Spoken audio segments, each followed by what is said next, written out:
थे, अब हॉस्पिटल अस्पताल हो गए। तो जब बेटा या बेटी का जन्म होता था, टूरा या टूरी का जब जन्म होता था, तो हमारे समाज की मात्र शक्तियां ही जन्म संस्कार का काम करती थी। मात्र शक्तियों तरफ से बहुत आवाज आ रही है। समदन तो नहीं आ गई आपकी? समदन आप तब ज्यादा बात कर महिला है समदन से, ठीक है।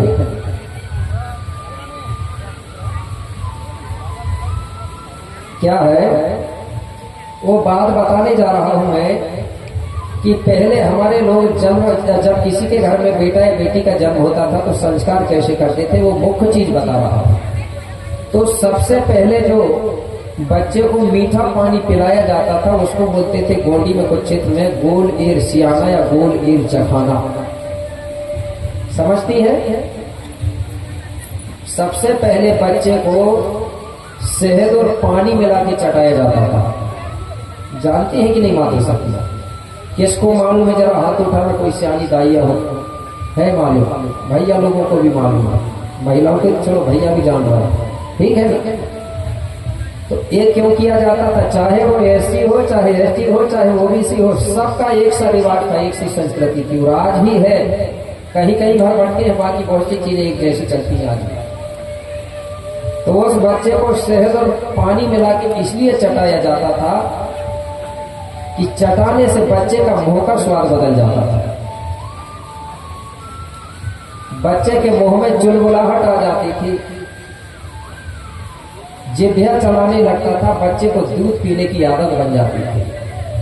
तो ये दूध पीने की आदत बनाने के लिए ये मात्र शक्तियां ये शहद और पानी मिला के चटाती थी, ठीक है ना? तो ये किया गया। इसके बाद जब तक बच्चा का नरा नहीं गिरता, नरा समझने लगे ना आपके धन नेरुआ बोलते हैं, ठीक है ना?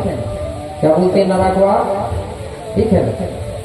नरा बोलते हैं हमारे इधर, ठीक। और नरा शब्द सही है क्योंकि नरा से कुछ रहस्य निकलता है।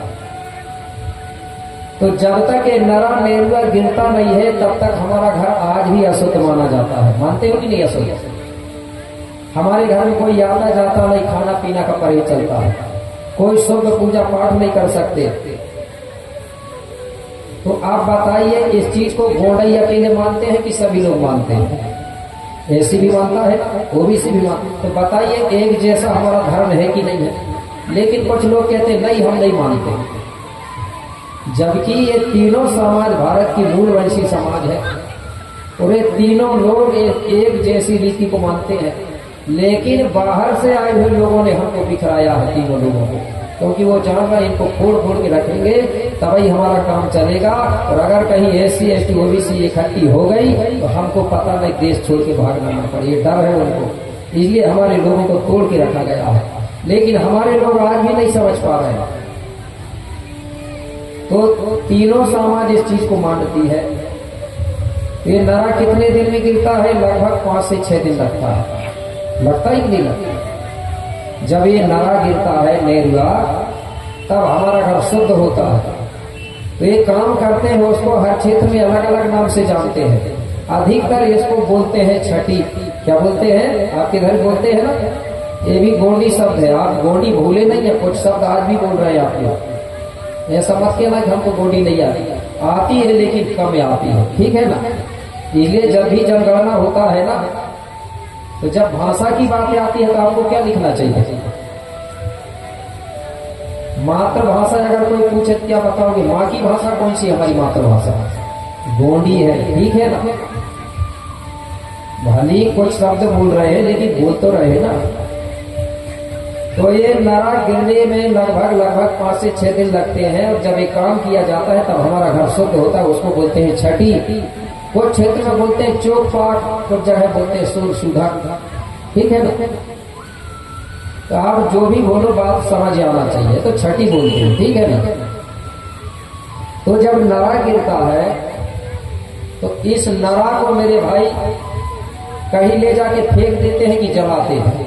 आपकी इधर, हमारे घर की तो बताऊंगा फिर, और सबकी बताऊंगा। खेत ले जाते हैं, जंगल क्या, और घर के अंदर रखते हैं, गड्ढा खोद के दफनाते हैं ना।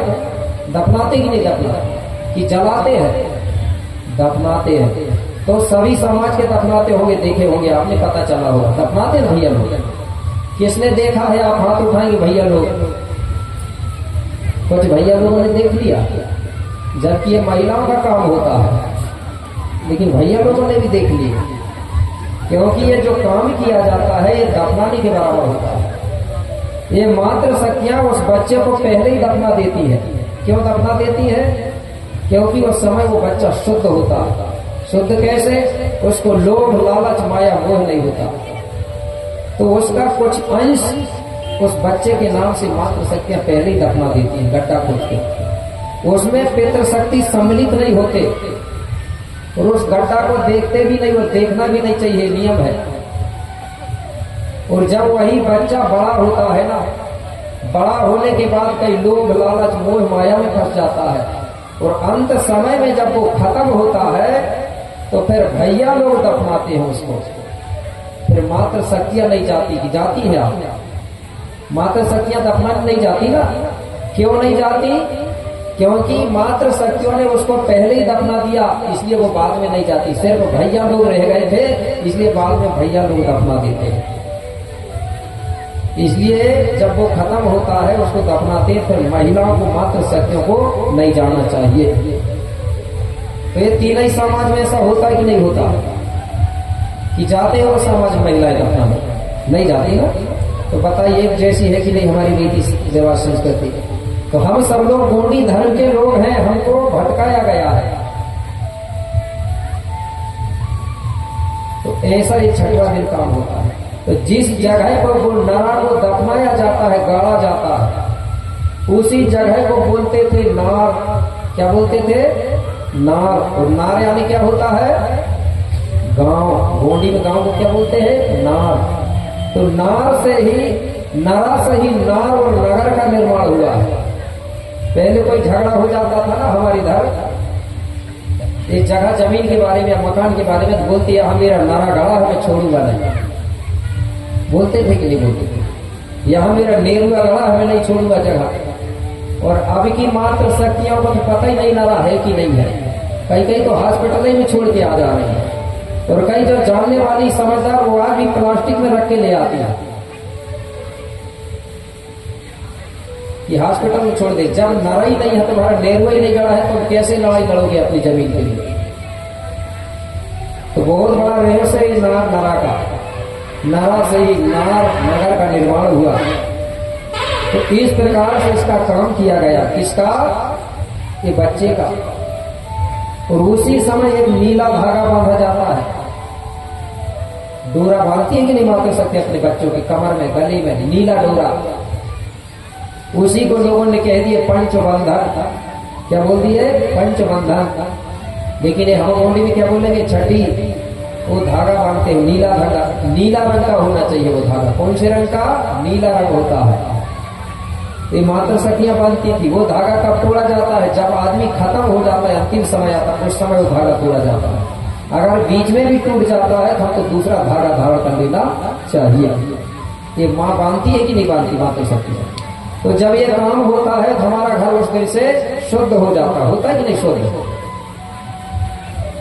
अच्छा, ये घर की शुद्धिकरण जब होती है, छठी मानते हैं, तो कौन से गुरु जी लाते हो आप लोग? कई लोग कहते हैं नहीं, बोले वो वहां के गुरु जी आएंगे वृंदावन के, तो मथुरा के तभी काम शुद्ध होगा, तभी शुद्ध होगा। फिर ये शुद्धि के लिए कौन से गुरु जी लाते हो?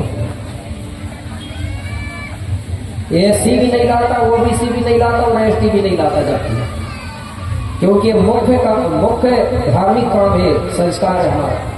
भले दिखावा के लाने दुनिया के आडंबर में बुला लोगे, लेकिन मुख्य चीज में कभी नहीं बुलाओगे आप, क्योंकि तीनों संस्कार गैर गुरुओं से कभी नहीं कराना चाहिए। ये पुराने हमारे सियाने लोग बोलते थे, इसलिए आज भी हम नहीं बुलाते। कौन करता है ये काम जब सफल होता काम? हमारे में ये व्यवस्था है, समवर विषम देव के धारी या पुत्र के धारी, एक दूजे के बने हैं पुजारी। बने हैं कि नहीं बने हैं? किसको बुलाओगे? हमारे रिश्तेदारों को बुलाओगे, मामा, फुआ, बेटी, दामाद को बुलाओगे, उनके माध्यम से काम करोगे तो हमारा काम सफल हो जाएगा। होता है कि नहीं होता? हो जाएगा ना। तो फिर दूसरे धर्म के गुरुओं को बुलाने का कोई सी जरूरत और पैसा खर्च करने की। जब रिश्तेदारों से काम सफल हो रहा है तो दूसरों को क्या बुला। और अगर 100 के दे नहीं गया तो तुम्हारी बेटी दामाद को दे दो ना। उनको 10,000 दे रहा है, बेटी दामाद को 20 दो और खुश हो जाएंगे तुम्हारी बेटी दामाद। नहीं, दूसरों को दे रहे हैं। तो एक तो हमारे में मांगते नहीं है, ठीक है ना, इच्छानुसार देते हैं, नेम के रूप में देते हैं नहीं नेम, क्योंकि नेम देना जरूरी बेटी दामाद रिश्तेदारों को। क्योंकि नेम नहीं देंगे ना तो बेटी दामाद गुस्सा हो जाएंगे, काम सफल नहीं होता है। तो काम करने वाले खुश रहना चाहिए, ठीक है। तो ये काम किया गया 6वां दिन में, घर जो पाक हो गया, शुद्ध हो गया। जब घर शुद्ध हो जाता है उसके बाद में जब 12 दिन होते हैं, कितने दिन? 12 दिन। 12 दिन में फिर नामकरण होता था हमारा। कितने दिन में होता था नाम? 12 दिन में। कब होता था? घर की शुद्धि होने के बाद। और यह नामकरण कब हो रहा है? घर अशुद्ध है, घर की शुद्धि करो नहीं भाई, और नामकरण पहले, तो वो अशुद्ध होगा कि नहीं होगा? अरे कोई भी काम करते हैं तो घर शुद्ध होना चाहिए। जब करना चाहिए तो नाम रखने के लिए भी शुद्ध होना चाहिए कि नहीं? और घर अशुद्ध पड़ा हो, नामकरण पहले ही होगा तो गड़बड़ तो होगा ना। वो पहले के लोग शुद्धि करने के बाद नामकरण किया करते थे। तो कौन दिन करते थे? 12वां दिन। उसी को लोगों ने बारसा बोल दिया, बारसा बना रहे बोलते हैं 12 दिन के कारण। तो 12वां दिन में जब नामकरण होता है तो किस प्रकार करते थे हमारे लोग, वो बात बता रहा है।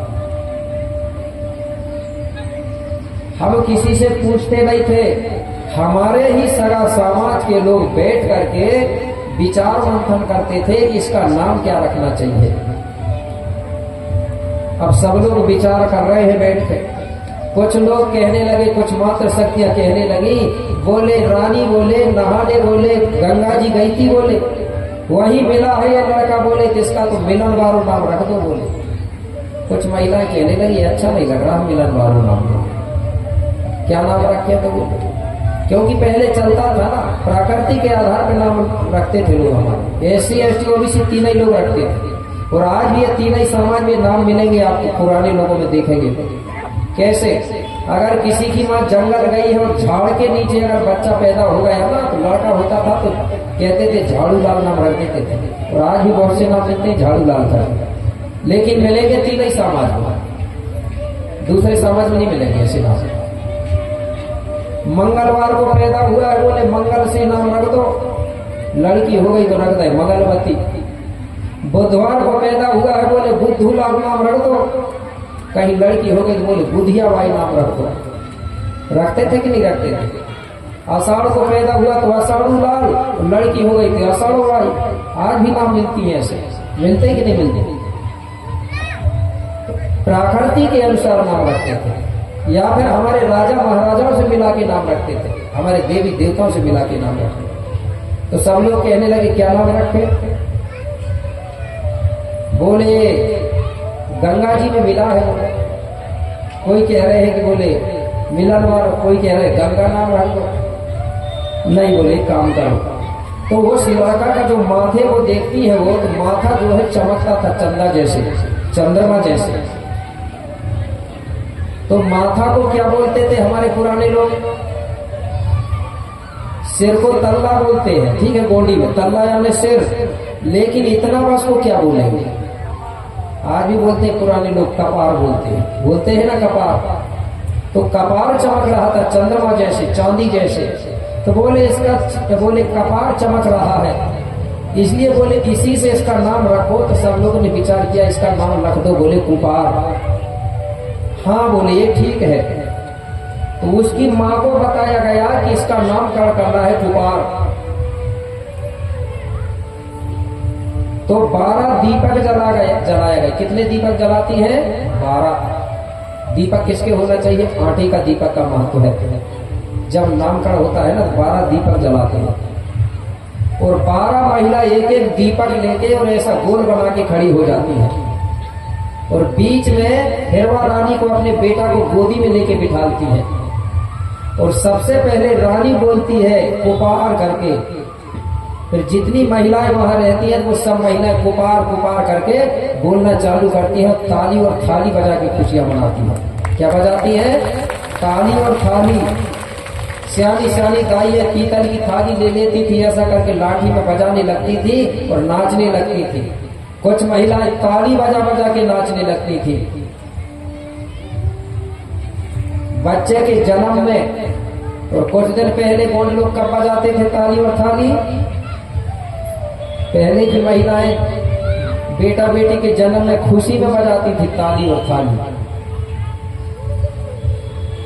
और अभी अभी कुछ दिन पहले कब बजाती थी महिलाएं? वो कोरोना की बीमारी भगा रही थी, ताली थाली बजा के। मुझे उसी समय हंसी आ गई। पहले की हमारी दाई है जन्म में खुशी में बजाती ताली थाली, और ये महिला बीमारी भगा रही ताली थाली। बड़ा उल्टा हो गया। तो मेरे भाई, रानी पुकारती है बेटा पुकार, तो सब महिलाएं पुकारती है पुकार पुकार पुकार करके। और जो महिलाएं आटा की दीपक लेके खड़ी होती है ना आसपास ऐसा, वो महिलाएं फिर एक दूसरी महिला को दीपक देती जाती, वो महिला इधर से देती, वो महिला इधर से, ऐसा वो दीपक का 12 परिक्रमा करवाती है। कितना परिक्रमा होता है दीपक का? 12 परिक्रमा। 12 ही दीपक होते हैं और 12 ही परिक्रमा होता है। और वो गीत गाते जाती है,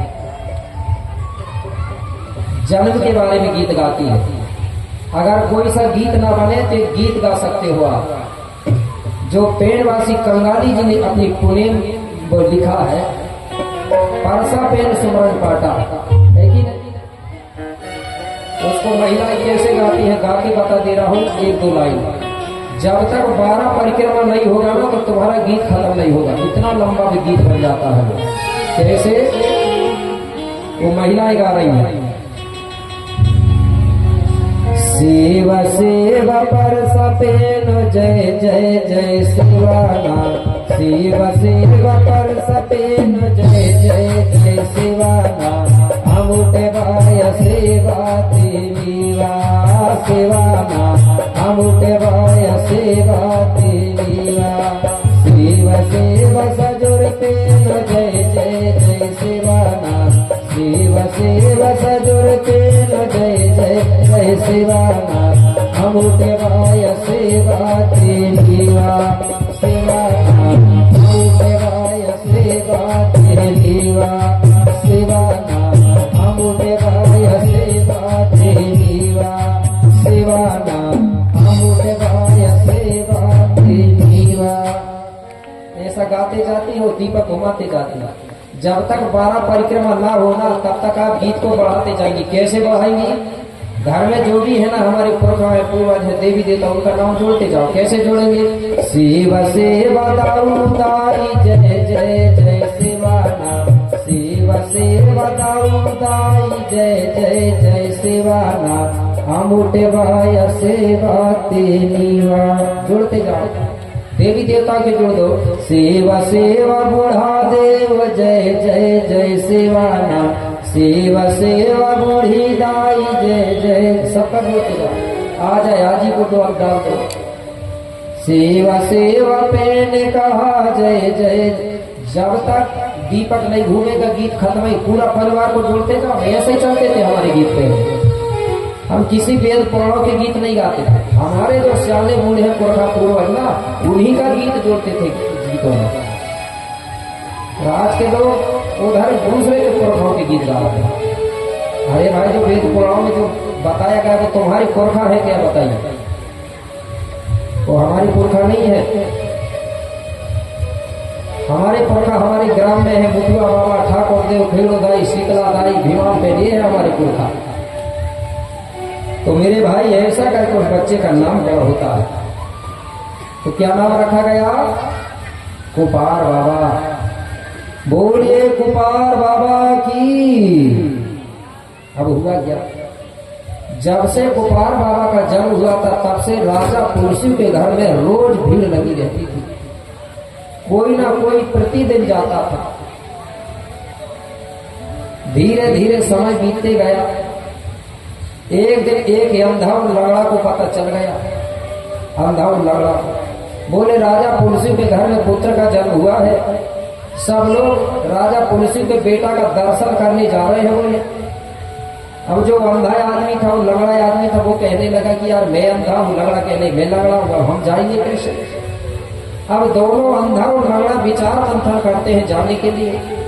तो दोनों ने विचार किया और दोनों ने उपाय सोचा। अंधा आदमी कहने लगा लंगड़ा से, बोले तुम चल नहीं सकते, बोले तुम लंगड़ा हो, इसलिए तुम मेरे कंधा में बैठ जाओ। तो अंधा के कंधा में लंगड़ा बैठ गए और दोनों जोड़ी बना दी। अब अंधा के कंधा में लंगड़ा बैठा, वो बताते जा रहा है कि भाई सीधा चलना है या बाएं तरफ चलना है। वो अंधा आदमी धीरे चलते गया। दोनों इस प्रकार वहां पहुंच गए। जब वो वहां पहुंचे तो लंगड़ा आदमी ने देखा कि ढेर सारी भीड़ लगी हुई थी। अब वो लंगड़ा आदमी कहने लगा अंधा से, बोले यहाँ तो बहुत भीड़ लगी है, जितने भी लोग आ रहे हैं बोले तो कुपार बाबा के माथे पे बोले हल्दी का टीका लगा के और सब सम्मान कर रहे हैं, दर्शन कर रहे हैं बोले। अंधा आदमी कहने लगा मेरे तो आंखें ही नहीं है, बोले मैं कैसे दर्शन करूंगा। अरे बोले दर्शन नहीं होंगे तो नहीं होंगे, कम से कम टीका तो लगा सकते हो बोले हल्दी का। और आज भी जब बच्चे का जन्म होता है तो हल्दी का टीका लगाया जाता है। आप इधर लगाते कि नहीं लगाते? नहीं तो कई जगह पर क्षेत्र में मैं गया था तो कुछ लोग कहने गए थे गुरुजी इसका विवाह नहीं हुआ, इसको हल्दी कैसे लगाएंगे माथे पर। उस क्षेत्र में जब तक विवाह नहीं होता तो हल्दी नहीं लगाने देते बच्चों को।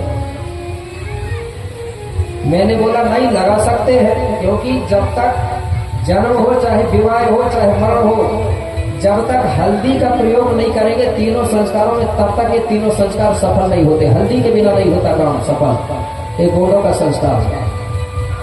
तो फिर मैंने बोला कि जब माथे में हल्दी नहीं लगाते फिर इसको खाने भी नहीं देते होंगे क्या? नहीं बोले खा लेता है। फिर मतलब क्या रहा, ऊपर बचा रहे और अंदर हल्दी। ऐसी ऐसी कई जगह अंधविश्वास में भी फंसे हुए हैं लोग, पता नहीं किसने बता दिया वहां। तो सब टीका लगा रहे हैं। अंधा आदमी कहने लगा ठीक है बोले दिखाई नहीं दे रहा कोई बात नहीं, लेकिन मैं भी टीका लगा देता हूं। हुआ क्या, वो अंधा आदमी किनारे गया और हल्दी लिया और गोपाल बाबा के माथे में जैसे हाथ को टच किया, गोपाल बाबा के माथे से वो करंट मिला कि अंधा के आंखों में ज्योति आ गई और उसको तुरंत दिखाई देने लगा। ज्योति आ गई अंधा के आंखों में, खड़ा होके देखने लगा। अब जो लंगड़ा आदमी था वो सोचने लगा कि आदमी अंधा था, मेरे साथ आया था और इसके आंखों में ज्योति कहां से आई, इसको दिखाई देने लगी। इसका मतलब है बोले ये राजा का बेटा है, बोले इसमें कोई ना कोई जादू है, बोले इस अंधे को जादू हो गई इसलिए इसकी आंखों में ज्योति आ गई और मैं भी लगा हूं। बोले चलो बोले मैं भी टीका लगा के देखता हूं, हो सकता है मेरे पे भी जादू हो जाए, मेरे पांव ठीक हो जाए। मेरे भाई उसको विश्वास हुआ लंगड़ा आदमी को, वो भी गया बाबा गोपाल के पास, हल्दी लिया, जैसे ही माथे में टच किया हाथ, उसको भी वो करंट मिला, उसके पांव ठीक हो गए, खड़ा होकर चलने लगा। जितने लोग गए थे सब लोगों ने देखा तो अचंभित हो गए, बोले ये हो क्या रहा है कि जो भी बाबा गोपाल के माथे पे टीका लगा रहा, जो भी उससे टच हो रहा है तो उसको बोले जादू हो रहा है। तो पूरे लोगों ने दर्शन किया, जितने लोग भी वहां गए थे मेरे भाई, सारे लोग रोग से मुक्त हो गए। इसलिए कहा गया है क्या, अरे रोगी रोग से मुक्त भये, महिमा थी बड़ी रे अपार। रोगी रोग से मुक्त भये, महिमा थी बड़ी रे अपार।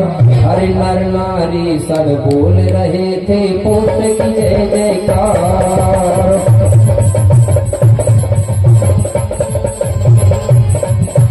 हरे नारी सब बोल रहे थे पुत्र की जय जयकार।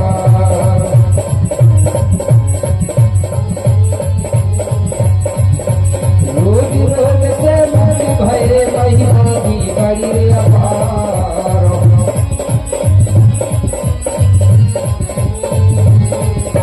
नर नारी सब बोल रहे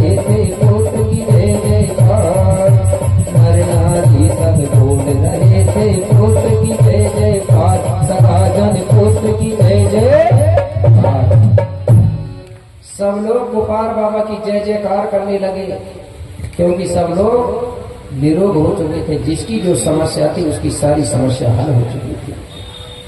तो मेरे भाई ये बात कोई काल्पनिक नहीं है, भली लिखा नहीं लोगों ने, लेकिन आज भी ये इतिहास जीवित है। आज भी SC ST OBC के लोगों ने अपनी पुरानी संस्कृति को जीवित रखा है भारत की। कैसे? जो गोपाल बाबा की मैं बात बता रहा हूं, इसका जन्म जो हुआ था रात को आधी रात, बताया था ना थोड़ी देर पहले। कब हुआ था? आधी रात को। कहाँ हुआ था? बिजलीपुरा में जन्म हुआ, लेकिन यहाँ पालने पोषने वाले माता पिता हिरवा और पुलसियों कहलाए। तो जब गोपाल बाबा का जन्म हुआ था आधी रात को, लगभग 12 बजे सोचो, ठीक है ना। तो जब बाबा गोपाल का जन्म हुआ तो प्रकृति ने प्रसन्न होकर उस दिन रात्रि को अमृत की वर्षा किया था। उसी वर्षा से जो चर्म रोगी लोग थे उनके चर्म रोग ठीक हो गए थे। और बिजली इतनी जोर से चमकी मेरे भाई, बिजली चमकने से जो अंधे लोग थे उनकी आंखों में ज्योति आ गई थी उस दिन। और बिजली के कड़कने से, आवाज से जो बहरे लोग थे उनके कान ठीक हो गए थे। ये बताया जाता है आज भी। वो कौन दिन था, कौन सा दिन था जिस दिन गोपाल का जन्म हुआ था और प्रकृति ने अमृत की वर्षा किया था? उसको आज हमारे लोग मानते हैं, जिसको कहते हैं हम शरद पूर्णिमा। बोलते हैं कि नहीं शरद पूर्णिमा? और आज भी शरद पूर्णिमा को हमारे पूर्वज लोग क्या करते हैं, आज भी श्याम लोग हमारे कटोरा में दूध और थोड़ी सी शक्कर डाल के आज भी बाहर रख देते हैं खुले आसमान में। कोई छत के ऊपर रख देता है। कुछ क्षेत्रों में उस दिन रात्रि के समय दूध वाली खीर बनाया जाता है। क्यों बनाते, क्यों करते हैं ऐसा? मैंने श्याम लोगों से पूछा, बोले शरद पूर्णिमा को रात को बोले अमृत की वर्षा होती है। अगर हम घर के बाहर दूध रख देते हैं, उस दूध में अगर 1-2 बूंद अगर गिर जाती है बोले अमृत, उस दिन की जो ओस होती है वो अमृत के बराबर होती है। अगर 1-2 बूंद उस दूध में गिर जाए तो वो दूध अमृत के जैसा होता है। उस दूध को खाने से शरीर की कई प्रकार की समस्याएं हल होती, कई प्रकार की बीमारियां दूर होती है। ऐसा आज भी हमारे तांत्रिक में चर्चा होती है कि नहीं होती? आप इधर करते हैं, लेकिन इसको लिखा है क्या किसी ने? नहीं लिखा, क्योंकि वो समय हमारे जो SC ST OBC के लोग थे पढ़े लिखे नहीं थे।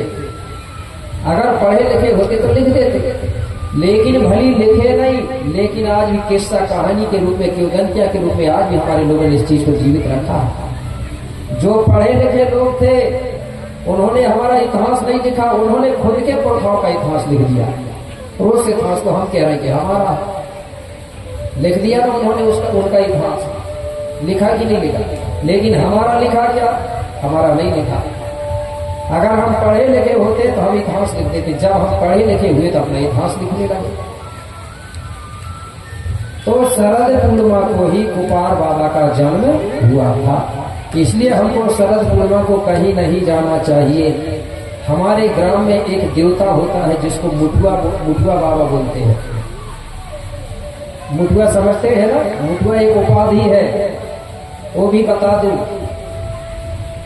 सबसे बड़ी उपाधि होती है, उसको शंभू कहते हैं। शंभू सबका मुखिया है, सबका गुरु है। तो शंभू से जो छोटा होता था उनको बोलते थे रावेन, ठीक है ना? रावेन ये नाम नहीं है, उपाधि है। एक रावेन नहीं हुआ है, कई रावेन हुए। यहाँ रावेन यहाँ होता है राजा।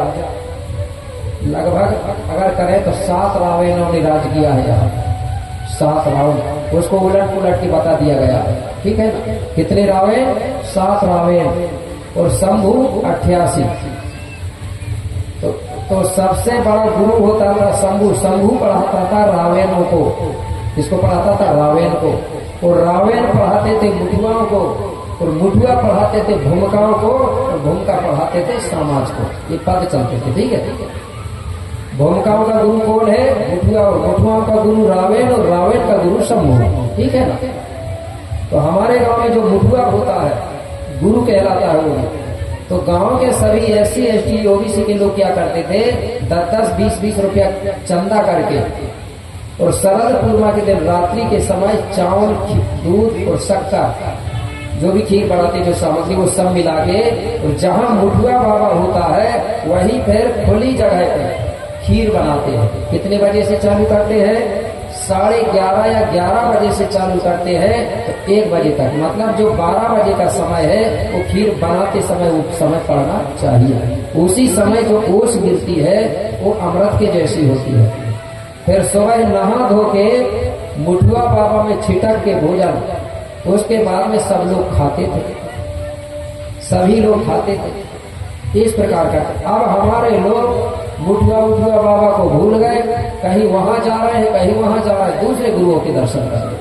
तो हमको कहीं जाने की जरूरत नहीं है, अपने मुठुआ बाबा ही गुरु है, और अपने अपने घर में अपने माता पिता जन्म देने वाले वही हमारे गुरु है, ठीक है ना। तो उस दिन कहीं नहीं जाना चाहिए, ठीक है ना। तो इस प्रकार से मेरे भाई सब लोग दर्शन करते हैं।